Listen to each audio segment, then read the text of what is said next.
Welcome back to Film Time. TLC's 90 Day Fiance recently completed its 7th season and continues to be one of the most watched shows on the television, having spawned 6 spin-offs to date. But while most couples go through great lengths to make their relationship work, there have been a few people on 90 Day Fiance who just didn't seem to be meant for each other. So here are the most ridiculous 90 Day Fiance couples. Drop a like, subscribe, and let's get into the list.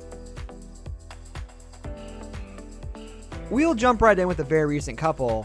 Season 7's Emily and Sasha met while she was working as a teacher in Russia, where she joined a gym to meet some new people, and ended up dating Sasha, her personal trainer.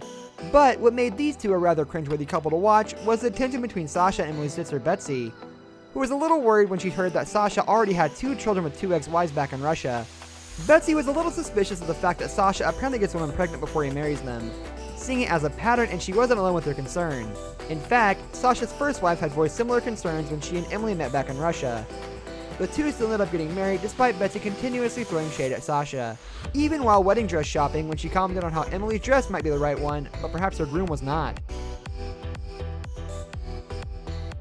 Larissa and Colt.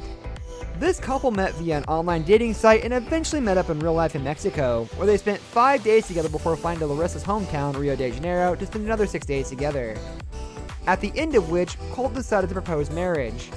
Larissa then moved to Las Vegas to live with him and his mother, but their relationship was already off to a pretty bad start, with Larissa hating pretty much everything about her new home and not getting along with Colt's family. You don't know what love is or what respect is. You don't know what it is to have a marriage or a true, meaningful life. The two still got married within the 90 days, but unfortunately their marriage lasted only a few months, and despite being married for such a short amount of time, the couple managed to have numerous run-ins with the law due to their public fighting during those 4 months. Larissa was charged with misdemeanor domestic battery in early 2019 after one such fight with Colt that prompted him to file for divorce just a couple days later, and their legal split was eventually finalized in March. Eric and Leda. After meeting online, the couple began dating in 2016 and became engaged just 2 days after meeting in person for the very first time in Indonesia. They tied the knot in season 6, but the marriage was trouble from the beginning. Leda didn't get along with Eric's teenage daughter, Tasha, and Eric eventually kicked his daughter out of the house. Stay in my room. Tasha, you're not even staying there anymore.